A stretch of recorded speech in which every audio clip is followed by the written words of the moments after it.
You are experiencing the Knuckleheads of Liberty podcast. It is October 22nd, 2025, and welcome to the Knuckleheads of Liberty, where we are bringing you the people and the organizations fighting for liberty around the country and in your region. Today, we just have the Knuckleheads with us, no guests, but we have some interesting topics to go over. We're going to give you another update on the longest shutdown in government history, so not sure if we should celebrate or be concerned. But, we're also going to talk about Trump targeting boats coming out of Venezuela. We're going to talk a little bit about Newsom signing a bill against anti-Semitism in schools here in California. We're going to talk about Barry Weiss reintroducing CBS to the concept of journalism. And then finally, we're going to talk in our Knucklehead Noise Patrol about Zoran's promise to New Yorkers for a free ride. But before we get to any of that, let me introduce you to our panel. In our lower left-hand corner, we have Leon, the word Brathwaite, last word in Liberty. He is a retired engineer in the state of California. In our lower right-hand corner, we have our screaming eagle of freedom, Tim Everett. He is a pilot in the state of California. My name is Jason McPhee, and I'll be your host today. So we always start out with a quote of the day, and usually it's some kind of a liberty quote that hopefully ties into something we're talking about here to help inspire us. And this time, it's a first for this particular person that we're going to give a quote to, and it is a journalist and satirist, P.J. O'Rourke. And he had a quote. He said, "Freedom is not entitlement. It's not an endlessly expanding list of rights. The right to education, the right to health care, the right to food and housing. That's not freedom, that's dependency. Those aren't rights. Those are the rations of slavery. Hay and a barn for human cattle." So, and just like with the flair, you can imagine P.J. O'Rourke having said it with, boy, I think it's a great quote, and it really says what it is that those socialists are promising you with all their rights and that they're calling freedoms. What do you guys think about this quote? Well, yeah. Go ahead. No, go ahead. you guys, Go ahead. Okay. We're arguing who's out the gate first. Yeah, it's a great quote. I always have to.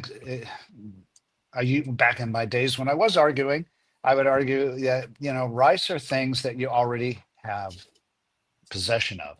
They are things like your life, your freedom, your liberty, and your possessions, things that you own already. Okay. But somebody giving you an education is not something you already own. You don't have that. You don't have a house unless you bought that house. So you don't have a right to a house or food or clothing or anything, or medical care. You just, you have to have someone give you that, or have someone take it from someone else and give it to you in order for you to have it. And that's not a right. You just that's not the definition of a right, and not anything like it. And so therefore freedom is when you have a government that protects the rights that you really do have, like your life and your liberty. You're not going to be thrown in jail for speaking out against the government, or you're not going to be you're going to have to stand trial. You're going to be able to stand trial in front of a jury of your peers, and so on and so forth. And you're going to have right to legal representation, and so on. So why? Because you have a right to your freedom. It's yours. And so before somebody can take it away, they got to prove beyond a reasonable doubt that you don't deserve that right anymore. And so all this other nonsense about healthcare and so on, food and housing, total nonsense. It's just people that just want the power of government to take from those that have and give it to those that don't. And that's not freedom. Those are not rights.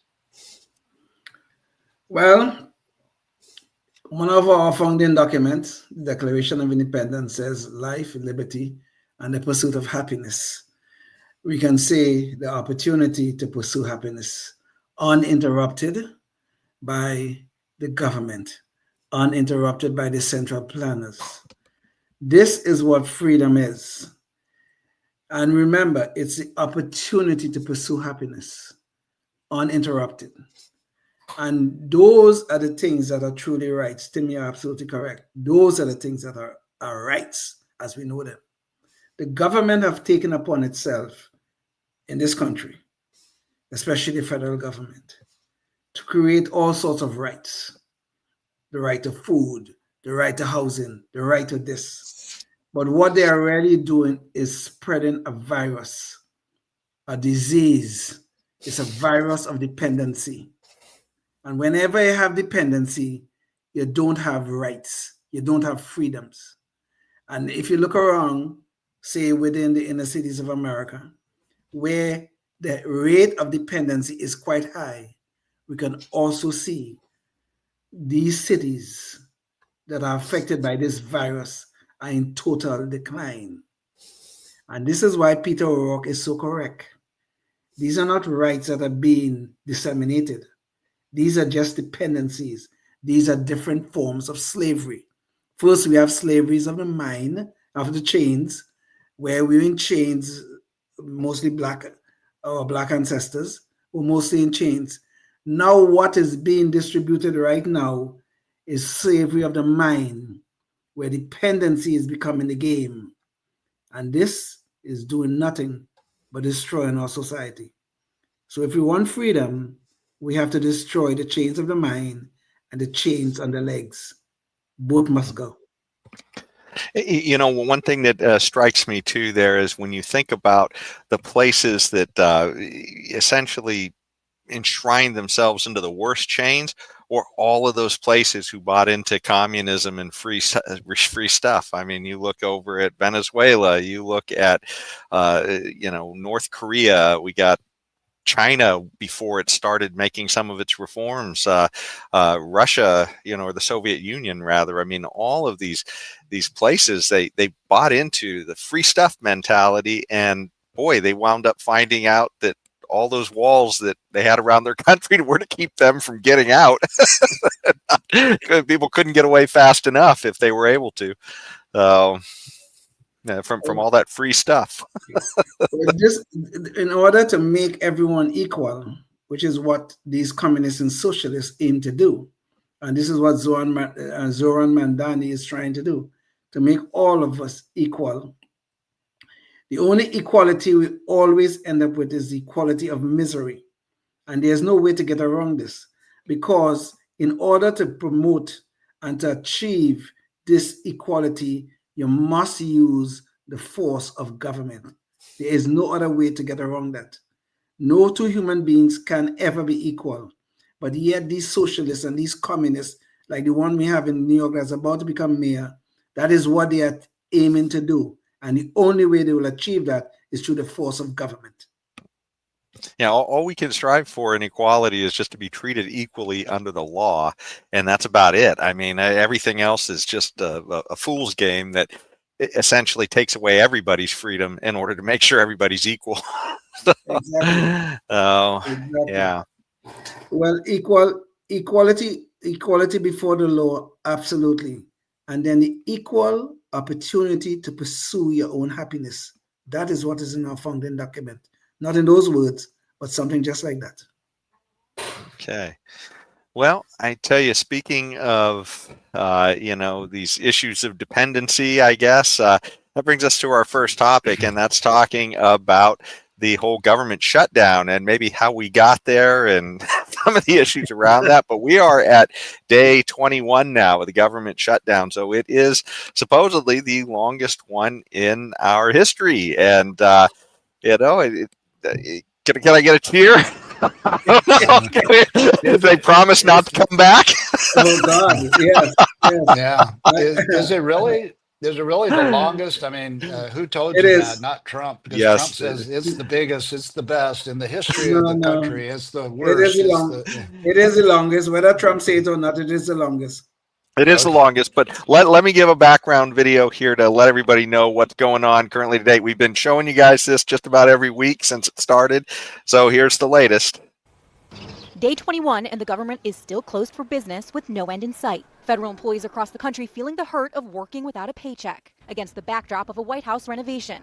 President Trump welcomed Senate Republicans and targeted Democrats. The Senate Democrats need to vote for the clean, bipartisan CR and reopen our government. They are the obstructionists. On Capitol Hill, House Republicans also blaming Democrats for the hardships facing federal employees. All of it hurts the economy, it hurts our national security, and it hurts the American people, and the Democrats seem not to care.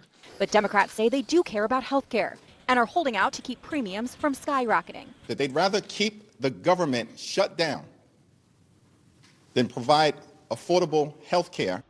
So we have the longest shutdown on record now. So what's next? For over a month now, House lawmakers have been away from the Capitol because House Speaker Mike Johnson is keeping them out indefinitely. But if this shutdown goes beyond November 21st, that means Congress is going to have to take up a new stopgap spending bill. And the only question that really matters to politicians is who's to blame?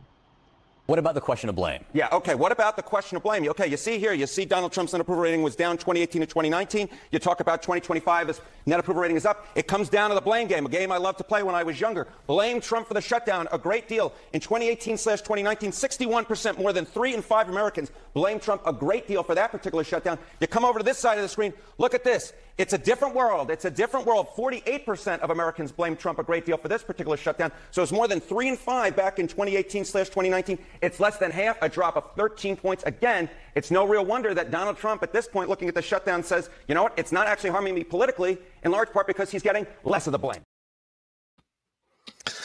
Well, so what do you guys think? I mean, I'm not noticing it that much, but apparently there's a lot of government workers for the federal government who are noticing it, and they're talking about, food closets and other things. What do you guys think about this?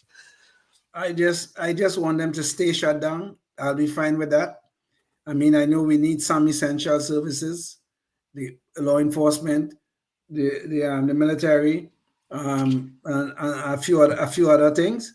The rest of them, they could stay shut down as far as I'm concerned, forever. It's tough. I wish they'll cut off about 3/4 of the IRS and just deal with a little bit of them. I'll be fine with that too. So I just want them to stay shut down. I really do. Let me just pick and choose. Let's see if we could find the essential agencies, and we could keep those. Everybody else could stay shut down forever, as far as I'm concerned. Because these people are doing nothing. Okay? They do nothing but take away our liberties. They do nothing but create dependency and take away our liberties. So please, just remain shut down. I ain't gonna be mad at you. Believe me. Just stay that way. Okay. Well, yeah, I can't complain about that. No, then they can't do too much damage. But hey, exactly. Yeah, but the problem is they're gonna come right back with a vengeance, and they're gonna just re-spend all the money that wasn't spent. They'll just all do it all at once, and we'll have a new higher debt ceiling, and we'll as we now roar past 38 trillion in debt, we will continue roaring into 39, 40, 41, 42, and on endlessly. Spending. That's my cynical response. But gee, it'd be nice if they would shut down for longer. Yeah, it's so funny that you mentioned that, Tim. The idea, because this is the issue, right? I mean, if we weren't spending ourselves into debt, if there were plenty of money, we wouldn't have a shutdown. Okay? I mean, that's really what this is all about, right? Is the fact that we have a spending problem in this country, and we just can't help stop spending it. And this is now rising so fast that it literally was just 37. If you blinked, you might have missed it, because it went from 36 to 38 faster than it's ever gone. And that should scare the hell out of everybody. This is the Treasury's graph that they have on their webpage, and they haven't even got it to 38 yet. They haven't adjusted. They blinked. Somebody took a coffee break, and they have not updated this yet. So maybe it's one of those guys who are out shut down right now who's supposed to have updated this. Maybe so.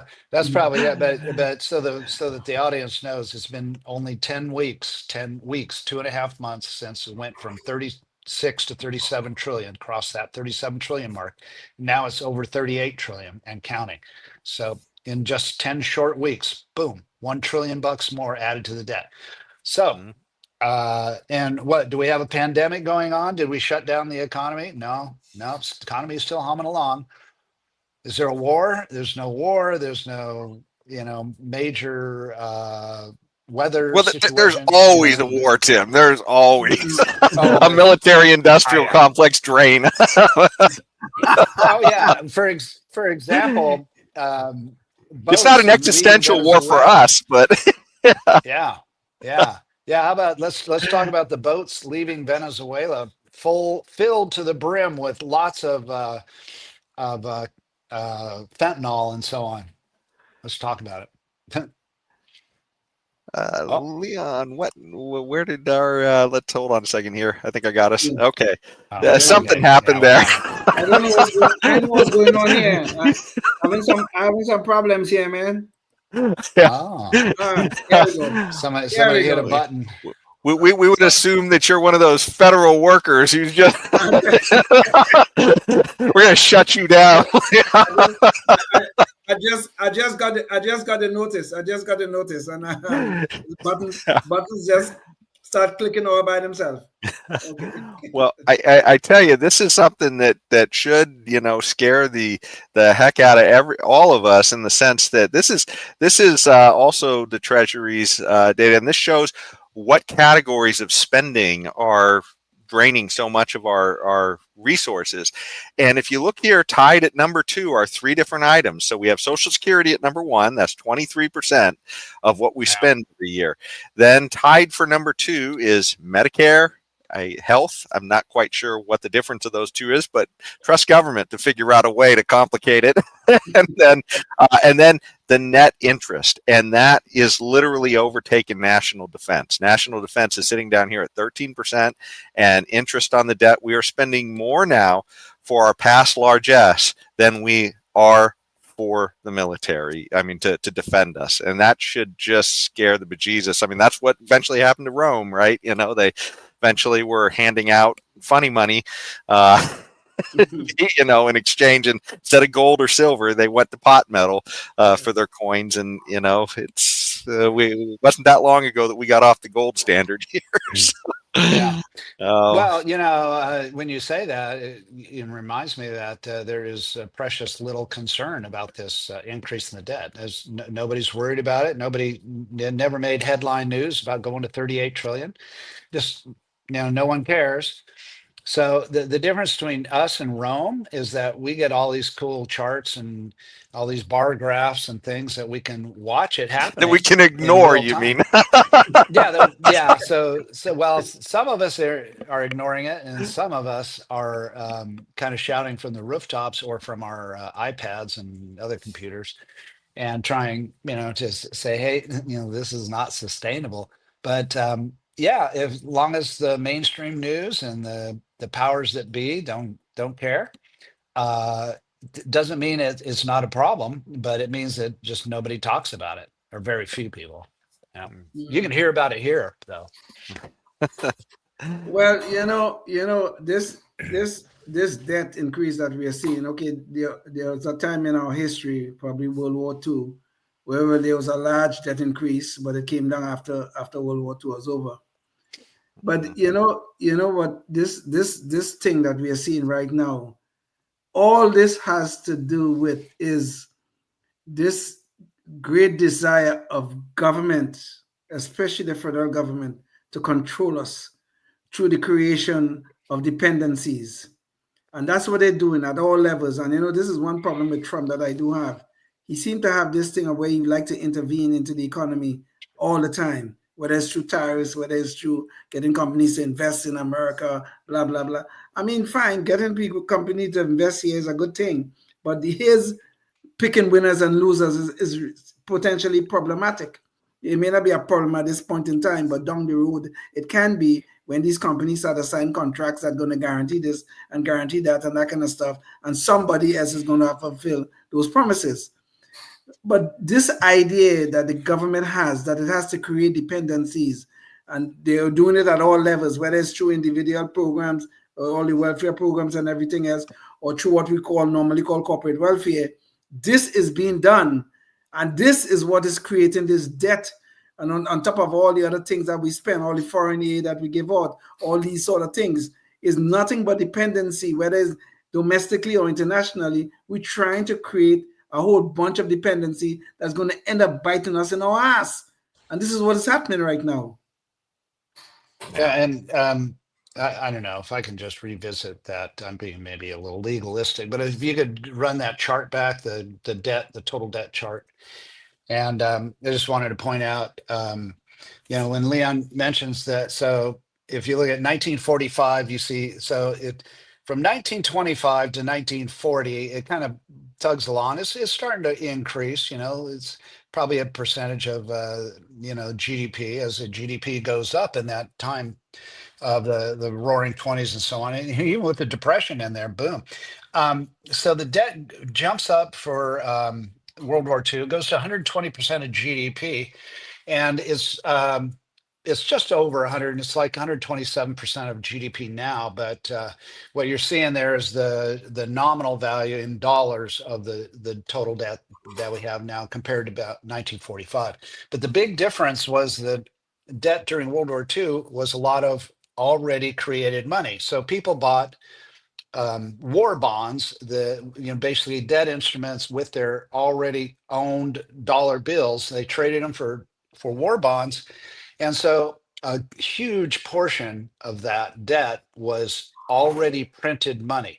Whereas this big thing that you see, this big hockey stick over to the right there, this is all brand new printed money that was never in the economy already and then given back in the form of debt, where people were buying treasury bonds. No. This is a lot of monetization. And you'll notice too that after World War II, the debt wasn't totally paid down because that created the military industrial complex. And so from 1945, you see that big thick bar going across there. That's military industrial complex spending our money, to keep us safe for democracy and so on. That's it. And probably a ton of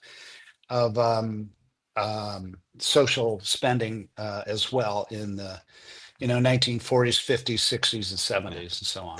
Well, I can't help notice that you used the term hockey stick, which this definitely looks like a hockey stick. And of course, this is the crazy thing. You will see all these people losing their minds about this existential hockey stick of debt, or not debt rather, but of climate change, essentially, global temperatures, and CO2 concentrations in the air. And this is, a very abstract threat at the least, and there's a lot that we don't know about that maybe, so there's a lot of uncertainty there.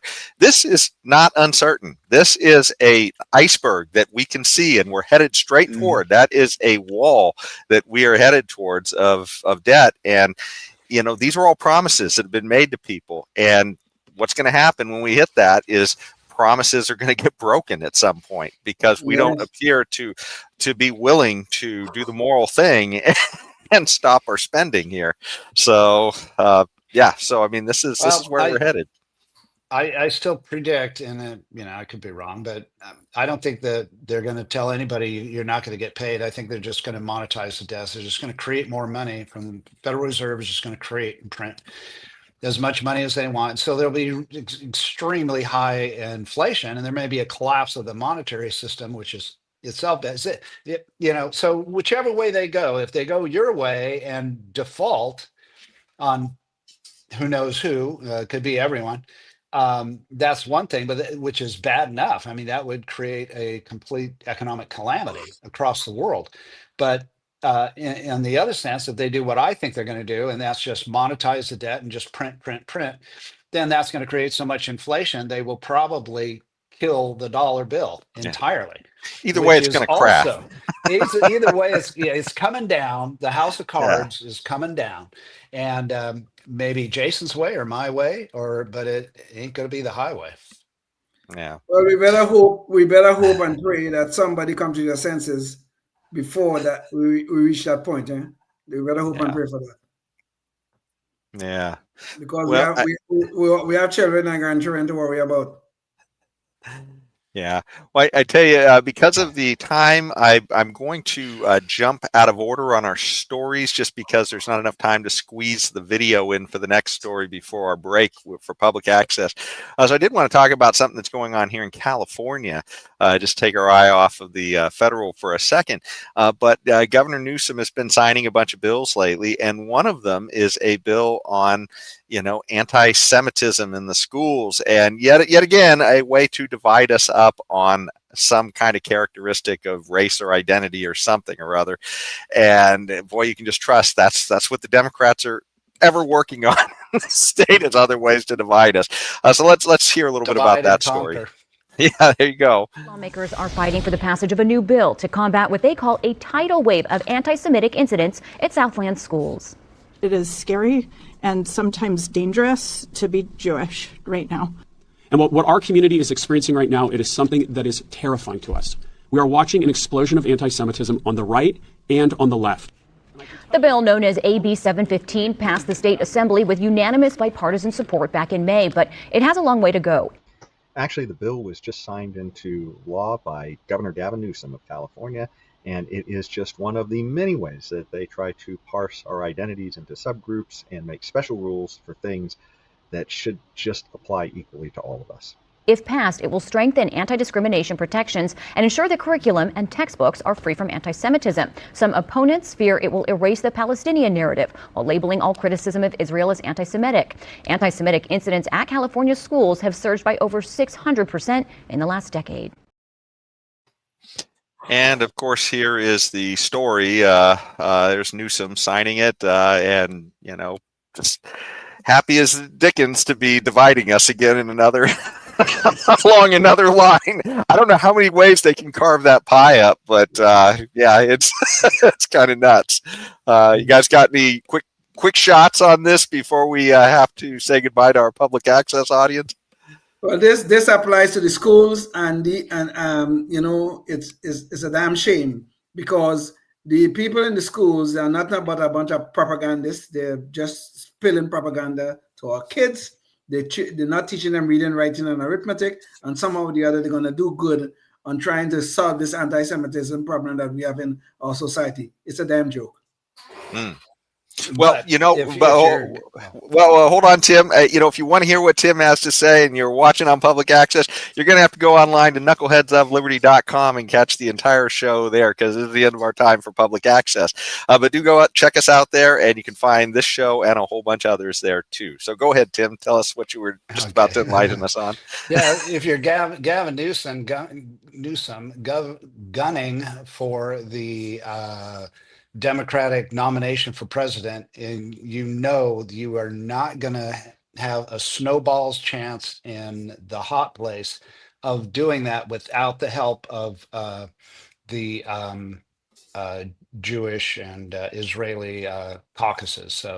So you have to get that money, the big huge money that they have out there, and one good way to do it is to have a bill like this. It's a good way of showing that, hey, I've got you guys. Look what I've done for you. I signed this bill into law that creates this special privilege for Jewish people and so on. Anyway, that's what I think it is. It's just a way for why else would he do it? Except he wants to become president, and he knows he has to get the help of Israel and the Jewish lobby in order to accomplish that feat. Yeah. I'm sorry. Go ahead. Well, I was just going to say, this is, I think what we were talking about a little bit earlier in the show about equality, but this is the point, equality under the law. And all we keep doing is dividing ourselves up by law after law after law that says there's some different consideration depending upon what color you are, what genitals you have, maybe if you claim a certain religious culture or something. It's nuts. With the same freedoms, the same rights should apply to all of us under the law. This is the heart of the problem, and I don't know. I just lose my mind every time this identity cult called the Democrat Party just has to divide us constantly. Sorry, Leon, go ahead. No, but Let's first acknowledge that anti-Semitism is a problem. Okay, it's a problem right now. It really is on campuses in particular. It is a problem. The issue that I think we need to really face is how do we solve that problem? But what Newsom is trying to do right now, again, like you say, Jason, is to divide us and also to censor in some cases, because I would have bet you, I would be willing to bet you the public school teachers are a bunch of anti-Israel, anti-Jewish clowns. That's what they are. You could go listen to any of them. You could see some of them on social media and look at this kind of hate that comes out of their mouth. But still, do you really want censorship as the answer to this problem? It is a problem, and I think we should acknowledge that. But does the government proposing these new rules about, well, what could be in the curriculum, how it must be presented in class, blah, blah, blah. And you are talking to the same people, you're giving instruction to the same people who cannot even do their damn job right now, which the fundamental job, which is to teach the core courses of reading, writing, and arithmetic. And these fools are the one who trying to going to implement this. These are the fools who are trying to make all our kids into transgenders. And these are the fools that are going to implement this new beautiful law that does nothing but divide us into these subgroups.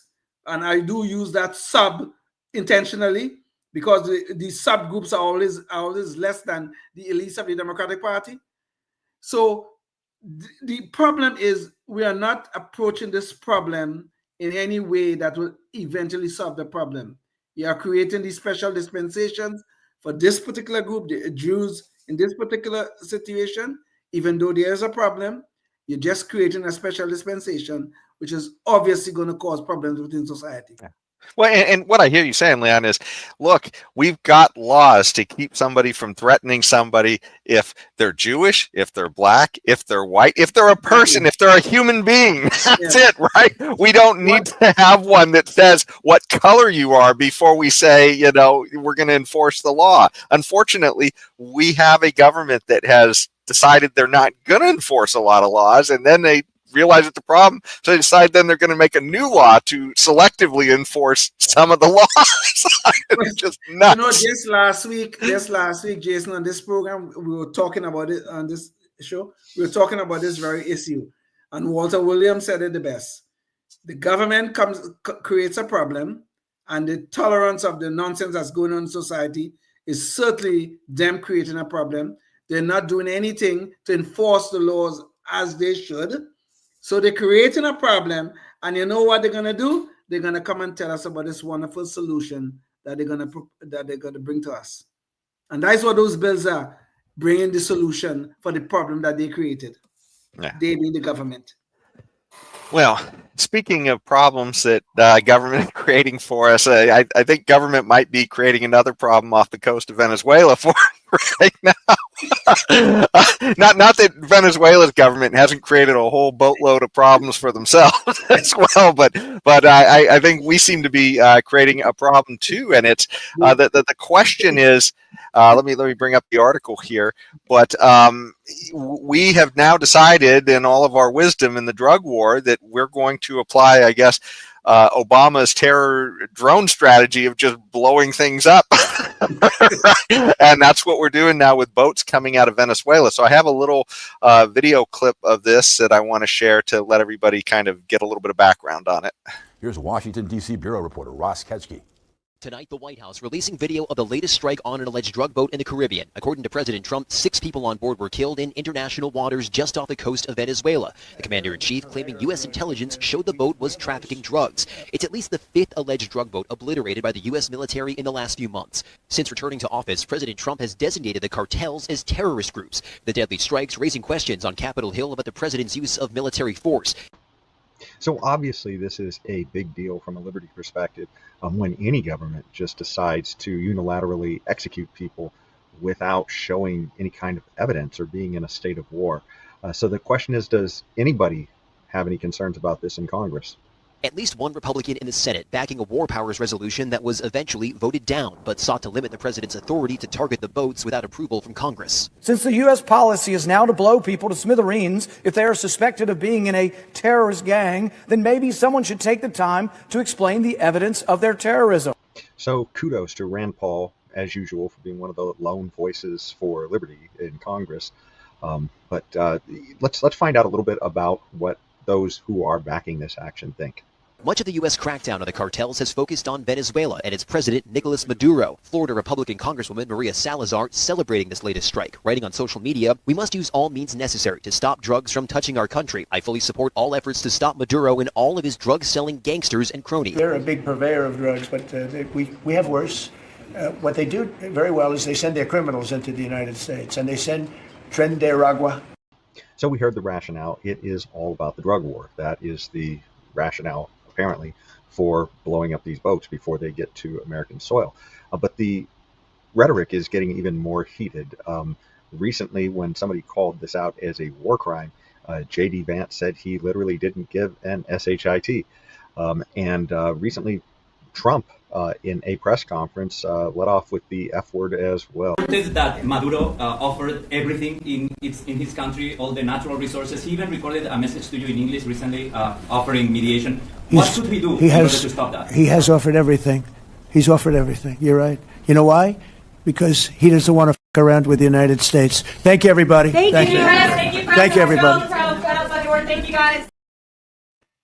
And I might not have censored all those words had I known that we wouldn't be getting to this during the public access portion of the show. But anyways, so you got the clean version here today. But yeah, this is the thing, right? I mean, we could clearly find out a little more information about what's going on, and yet we're not being given any, and we're just being told trust the government as we blow things up. And I think Julian Assange has taught us that we need to be a little bit skeptical when the government says that. Tim, we can go. Me too. Oh, okay.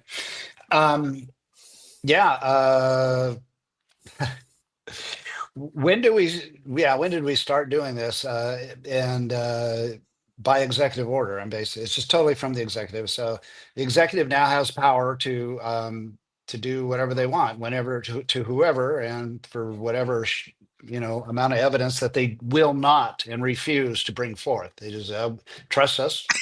They were drug terrorists.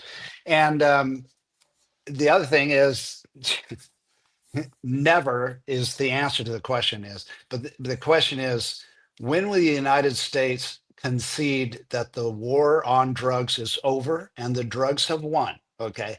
When are they going to concede that and start looking at this problem from the standpoint of decriminalization so that you can start addressing, the health aspects of drug addiction and drug use, and instead of just trying to micromanage this stuff outside, okay? Because it's not working. It's never going to work, and so never is when. But the government will always continue to try to do this kind of stupid stuff, like blowing up people. I mean, hey. It's the president, right? We have nuclear weapons. Why doesn't he simply nuke the entire country of Venezuela, and kill the president at the same time? He's such a bad guy. Just nuke him. Just put it right down the typical, the government building where the president lives, and blow everybody to smithereens and blow half the country apart. Why? Why not do that? I mean, he can do that, right? But why doesn't he? I don't know. Maybe that's the next thing coming up. Maybe that's the plan for Colombia, right? We really want to get the cartels and just yeah. Okay, so now that we have gotten all our feelings about Trump and his actions out of the way, let's acknowledge we have two problems with this drug issue. Okay, we have a demand side problem, we have a supply side problem. Okay. Now, the question then becomes, which side of that problem we should attack? Okay. Now, I think probably we as liberty-minded would probably think it'd be better if we go on the demand side. right? We try to deal with the addiction problems that come from these drugs and try to help these people rather than spending billions of dollars every year to fight and prosecute the war on drugs.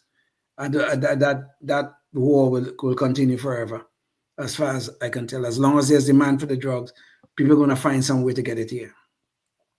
Now, as to this actual policy of Trump blowing up these boats, okay, or at least ordering the blowing up of the boats, is it wrong? I don't know if it's wrong. I mean, and the problem I'm having here is the hypocrisy that's involved on this one.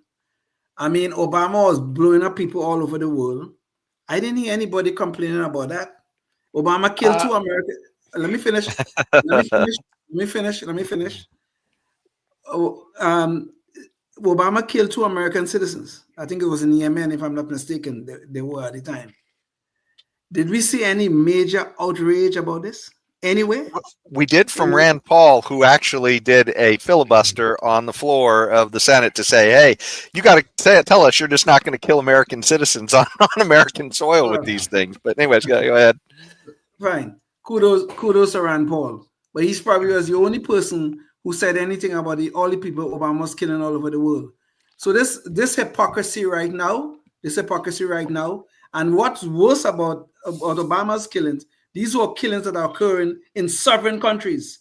Okay, at least Trump killing these people in international waters. Okay, so I'm not going to sit by and be silent about the hypocrisy involved in this. Okay, now is the policy now actually the actual policy that Trump is executing?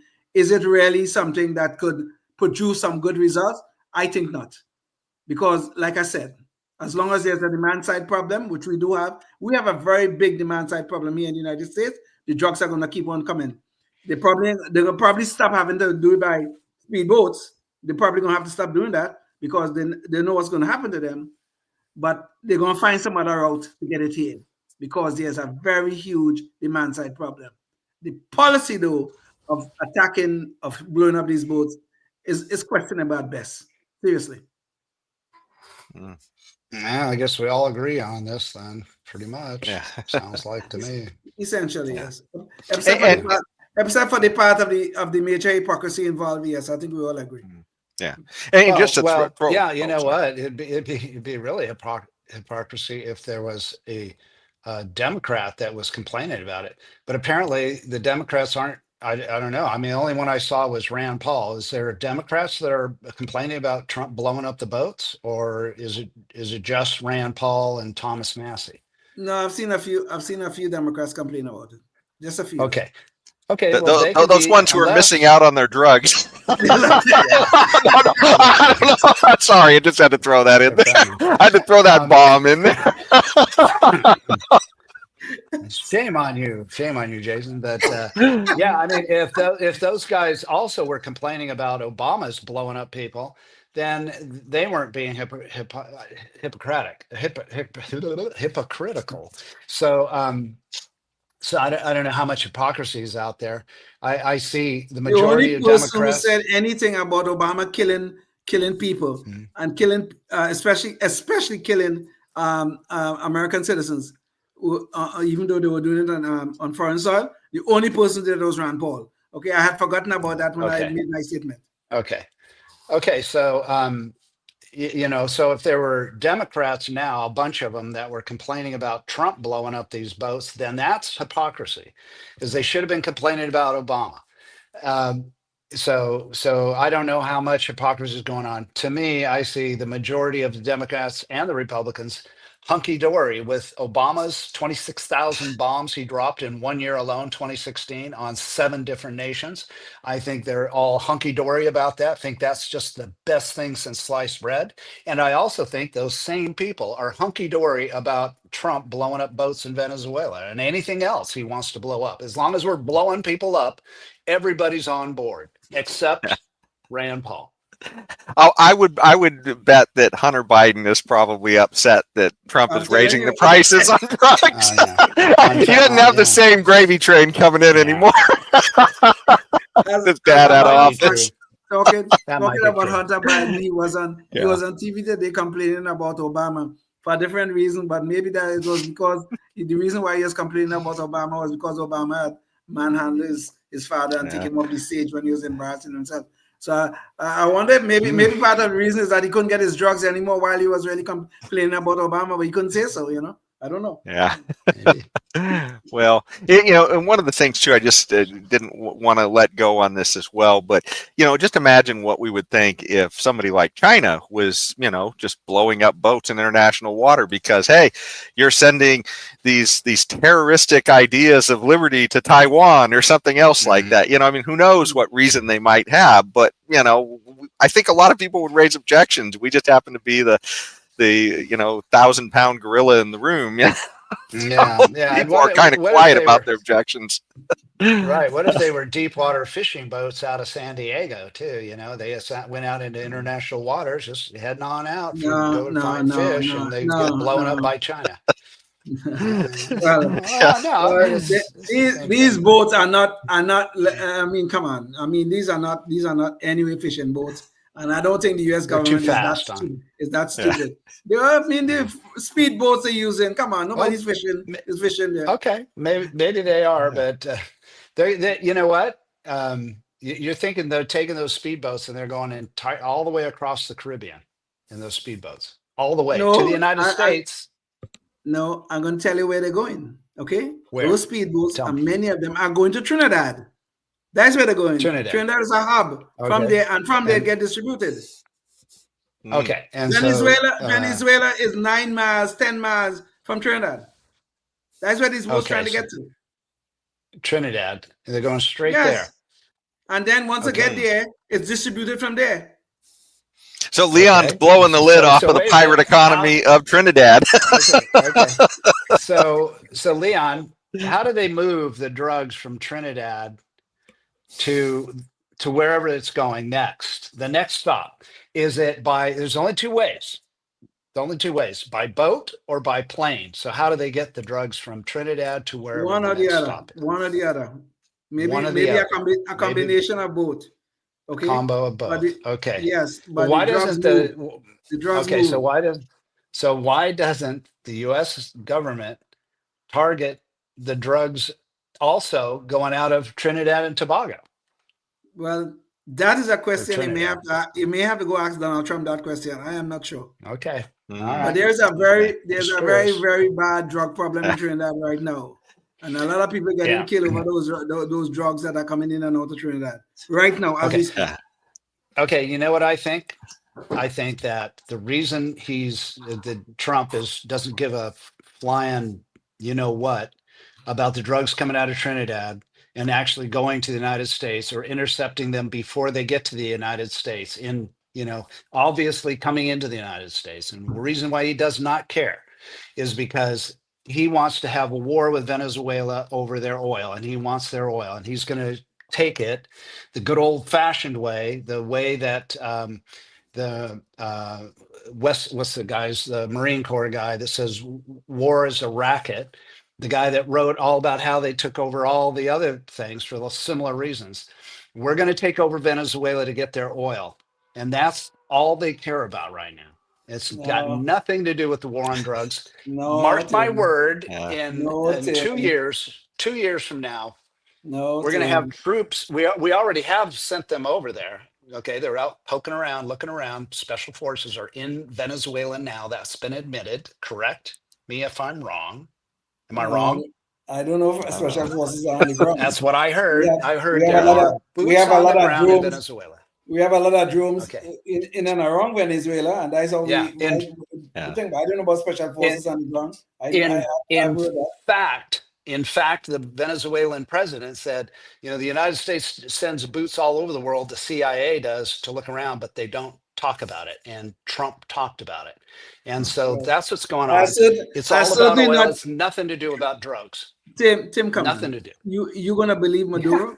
You're going to really believe Maduro? Seriously? No, no, Okay. but I believe Trump, when Trump says there are boots on the ground, and when it's obvious that No. this whole thing, bombing these boats just outside of Venezuelan waters, well before they get anywhere they're going, that's all just nonsense to get the action close to Venezuela, so that the next step, boots on the ground.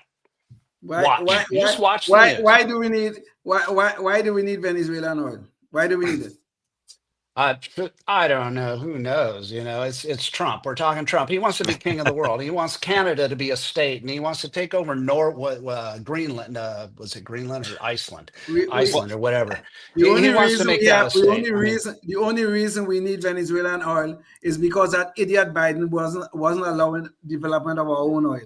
Well, Leon, Tim, I would tell you, who might be able to get to the answer to this is CBS with the help of Barry Weiss, because they're actually starting to do some real journalism now over there. And so I have a video on that I want to show you guys, because there's some interesting things happening at CBS. And Paramount, the parent company of CBS News and Stations, is making a few major moves this morning. The company has purchased the Free Press, a digital news site, and the founder, Barry Weiss, will now serve as editor-in-chief of CBS News. Weiss, who you'll see in the middle of this photo, started the Free Press in 2021 after leaving the New York Times as an opinion editor. Her letter of resignation talked about a culture of intolerance at the newspaper. She says she was bullied by colleagues who disagreed with her. In a statement from Paramount CEO David Ellison about Weiss's hire, he writes, quote, "We believe the majority of the country longs for news that is balanced and fact-based, and we want CBS to be their home." So Barry Weiss has a remarkable turnaround as a sort of left-leaning reporter for the New York Times, who ironically gets fired for not being, or leaves, I guess, because she's under pressure for not being left enough for them, goes out and founds the Free Press, which really tries to put a lot more objectivity back into the stories. And then she winds up getting hired by legacy media CBS to come in and turn things around for them as well. One of the first interesting things that happened there was she wanted to just find out what it was reporters do, or the people at CBS do. And so she sent them all an email just trying to understand, as the new boss there, I guess, what it was people are doing. And the union actually told everybody not to respond, which is just absolutely nuts. So we definitely want to get into that. But then another incident happened where she came to the staff of 60 Minutes and she asked them, why does the country think you guys are biased? And that actually left them speechless, because I suppose they imagined they weren't. Anyways, let's discuss. So there you guys go. What do you guys think of Barry Weiss taking over at CBS? Positive? Yeah, most definitely. Now, you call Barry Weiss a left-leaning reporter, okay, or something like that. I don't think she was a left-leaning reporter. She is left-leaning in her personal life. There's no doubt about that, okay? But her reporting had a really good balance. At least those are the stuff I've heard that I've read. Have a really good balance. You remember that? What was the name of that reporter? We met him in Las Vegas, and your daughter took a picture with him. What's his name again? You mean Glenn Greenwald, or was it because Greenwald? Yeah, that's right. He was another reporter who was left in his personal life. There's no doubt about that. But his reporting tended to be quite fairly balanced. I think Barry Weiss is kind of the same person, but that's a different discussion. You see, this is what have happened to journalism in the United States, especially in the major media, in what we call the mainstream media, in both in print and in broadcast. These people have taken a side, okay? They have taken a side, and they believe everyone who come into their little realm, their little world, their little bubble, they must speak that narrative. They must print that narrative. Otherwise, they become an enemy of the state. And I put that in quotes because that is the little state that they have created at all these outlets, whether it's CBS, NBC, or whoever the stuff. They have taken a side, which is the side of the left. So now comes Barry Weiss, who is a more balanced reporter. Okay, that's how I see her, a more balanced reporter. And she wants to know, well, what the hell you do all day? We pay you money. Some of them is hundreds of thousands of dollars. We pay you money. what the hell are you doing for your salary? And what does the union say? Don't respond to that until they give you something else. You know what I hope she does? I hope she fire a whole bunch of those people. I really do. Because they are working for the company. And the company has a right to know what the hell you're doing with the time that you're supposed to be on the job. But these unions now, which are nothing but oh God, don't start me on the unions. I paid enough money to them against my will. But the point is though, what we are trying to get to, what these people, these left-leaning people are trying to get to, is a world without accountability.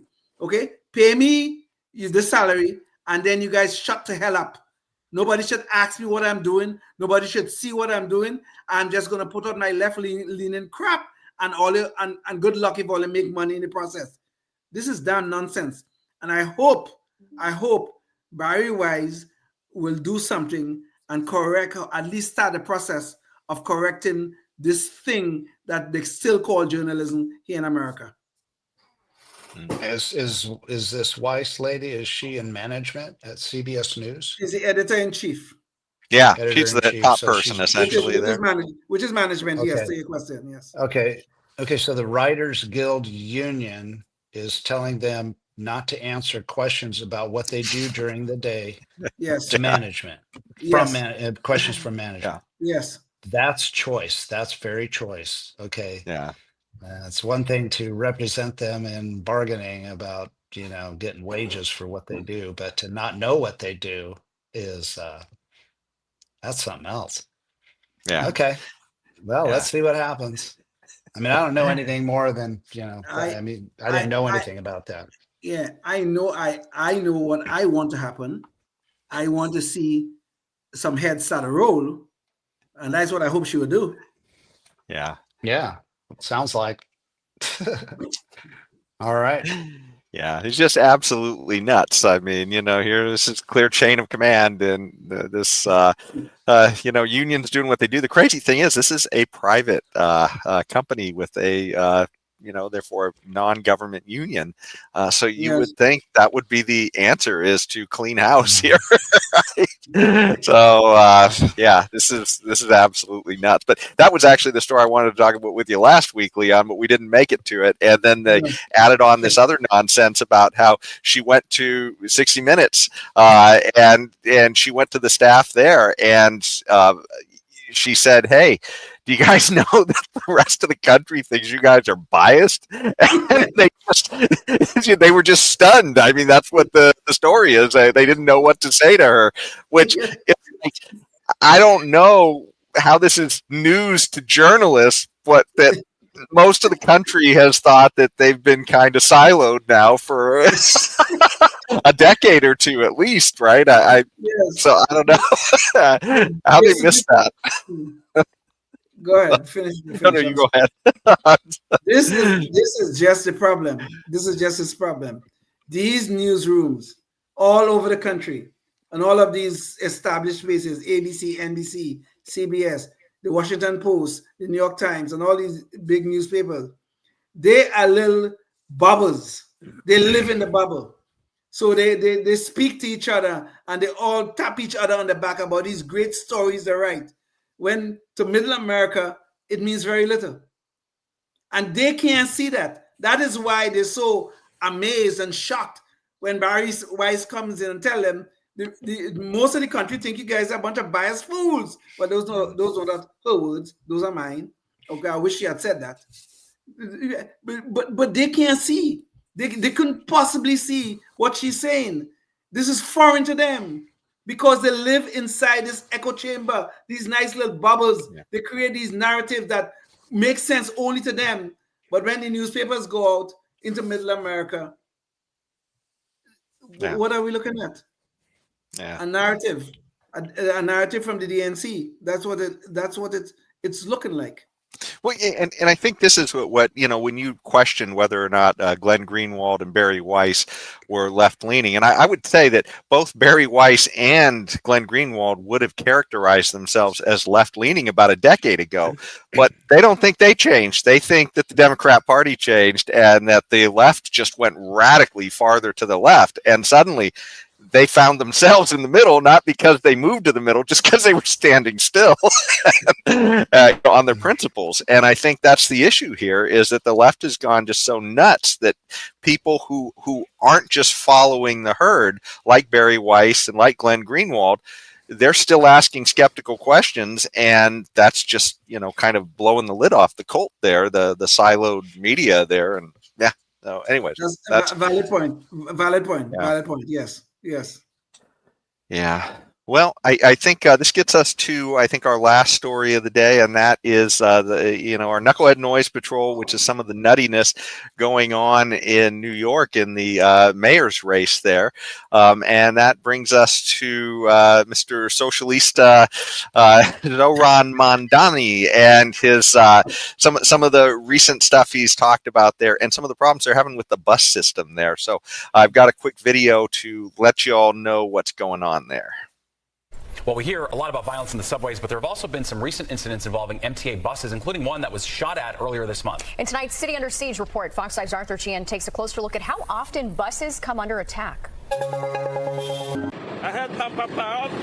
When a shooting of an MTA bus in the Bronx injured 3 female passengers on board Saturday, the response was immediate at the corner of Westchester and Tinton Aves. And during that response, we learned that for that bus driver, it was the second time his MTA bus was shot while he was behind the wheel.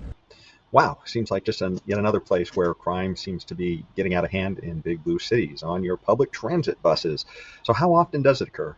The shooting highlights what seems to have become routine violence involving MTA buses, from shootings to slashings, sometimes targeting passengers, other times targeting bus drivers. MTA sent us data on its bus drivers being assaulted and harassed. It shows assaults are a regular occurrence monthly, and when it comes to being harassed, the line in blue on top, that happens more frequently than any other category of New York City Transit employees being targeted.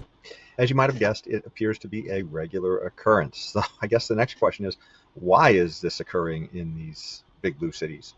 Well, bus drivers have always been working on the streets and have had some risk because of it. Some tell us one thing that's changed is an acceptance of fare evasion. While we know about problems regarding turnstile jumping, the MTA says in even greater numbers, people aren't paying when they get on buses. On this same day, we watched as about 2/3 of people boarding an MTA bus did not pay, not at the SBS kiosk and not when getting on board. Drivers say that affects our safety. So how are we going to solve this problem of fare evaders getting violent with bus drivers? Well, don't worry, because it appears that the very likely new mayor of New York City, Zoran Mandani, has a plan. Let's hear what it is. I think it's one of the key reasons why we have to make buses free is because it reduces the assaults on bus drivers. It creates a safer work environment. Yep, you heard him correctly. The solution for every socialist candidate running everywhere, including Zoran Mandani, the answer is always and evermore free stuff. Free daycare, free food, free bus rides. It doesn't matter. There's some way that making somebody else pay is going to solve the problem. And so there you have it. And of course, that's the just one of the many things that he is saying he wants for free. And I can't help but, be taken back to the quote we started with about free stuff to tie it all back together. But New York, this is where you're headed. These are chains. These are not the keys to freedom. They're they're your chains in the future. What do you guys think about this story? If somebody would just give this fool a basic lesson in economics, a basic supply demand lesson in economics, if you lower the price, you're going to increase the incentives for people to do what they are doing. So if you lower the price to zero, right, which is what you intend to do, obviously it's not really zero because somebody is going to be paying for it. But if you lower the price to zero for the person who's actually boarding the bus, you're going to see more of it. That's what they're going to do. You're going to have more of the same people climbing onto the buses. And what do you think is going to happen? Some other issue is going to come up and they're going to assault the bus driver. And then I guess they're going to think about something else to give away for free to bribe the person not to assault the bus driver. You create a problem and then the government is going to find a solution first. You watch and see. And just to add, well, I just wanted to add something to what you just said, Leon, because it's something that came up in that story too. It's not just the bus drivers that are being attacked; it's other people. So this isn't just about the fares. Meaning, these people who are fare evaders are attacking some of the passengers too. So letting a whole bunch of people more on that aren't willing to pay the fare is going to lead to less attacks on the Anyways, just yet another prediction for the future of public transit in New York. Sorry, you get back to what you were saying. I'm good. You essentially made the point. Yes. I just want to make sure I understand the logic that this extremely intelligent Mondani guy is doing economically. So economics. So right now, with people paying to get on the bus, so that they have a vested interest, the ones that pay, to getting from point A to point B, and they probably don't want to assault the bus driver. So this guy thinks that in that environment, to make it even more safe for the bus driver would be to eliminate all vested interest whatsoever. And so then the people that get on there that are of a mind to commit violence won't even have the vested interest that they want to go to point B at all. And then maybe to get there, they shouldn't assault the bus driver. They won't even have that anymore. They will have no skin in the game whatsoever. And so that is going to create a safer environment rather than a more dangerous environment. And that's the logic he's using, which escapes me. Well, the bottom line is socialism always produces equality. A very nice equality. It's the equality of misery. That's what it does. And that's exactly what Mamdani is going to create in New York. Believe me, he will. Well, I tell you, I just thought while we were talking, I wanted to invoke our quote of the day from last week because I feel like it's very appropriate again, Leon. You brought that up. And let's bring back Mr. Walter Williams again. So they want to, his quote was, most of the great problems we face are caused by politicians creating solutions to the problems they created in the first place. Now, what is the problem here? The problem is they're not enforcing these people to pay the fare, right? I mean, they're literally not enforcing the crimes. And so their solution is, let's double down on let's make it free. Gosh, Mr. Williams, where are you when we need you? When we need you, for sure. He got out while the getting was good. Yeah. But one thing I did want to say too is Zoran Mondani, and we talked about this in a previous Knucklehead Noise Patrol about the socialist plan he wants to bring to to New York is straight out of the playbook of Venezuela. And here we have a chart here. This is a New York Times article here. And they talk about how food in Venezuela went from subsidized to scarce. And this is the point, right? I mean, they try to make everything free or, heavily government dependent, and it screws up everything. And in this one chart, New York Times, they put this up here, and this was from an article from 2017 after the whole experiment in Venezuela went off the rails.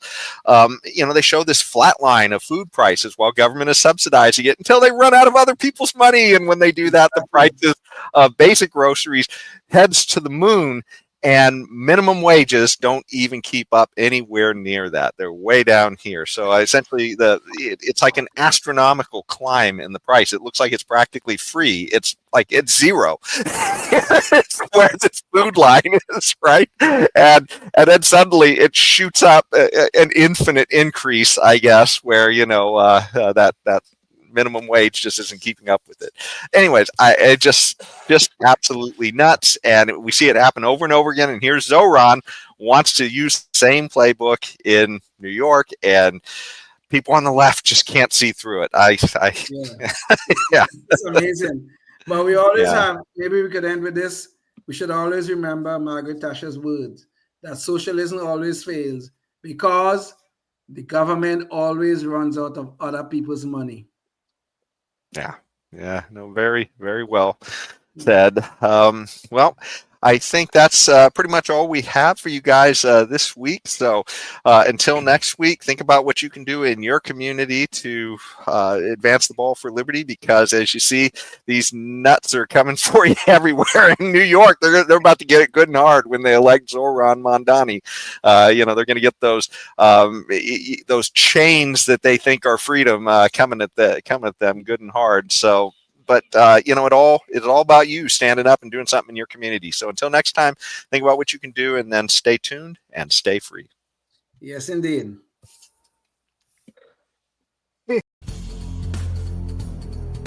Life, liberty, and the pursuit of happiness, always and forever. Thank you for listening to the Knuckleheads of Liberty podcast. Find us on Facebook, Rumble, YouTube, your favorite podcast network, and at knuckleheadsofliberty.com.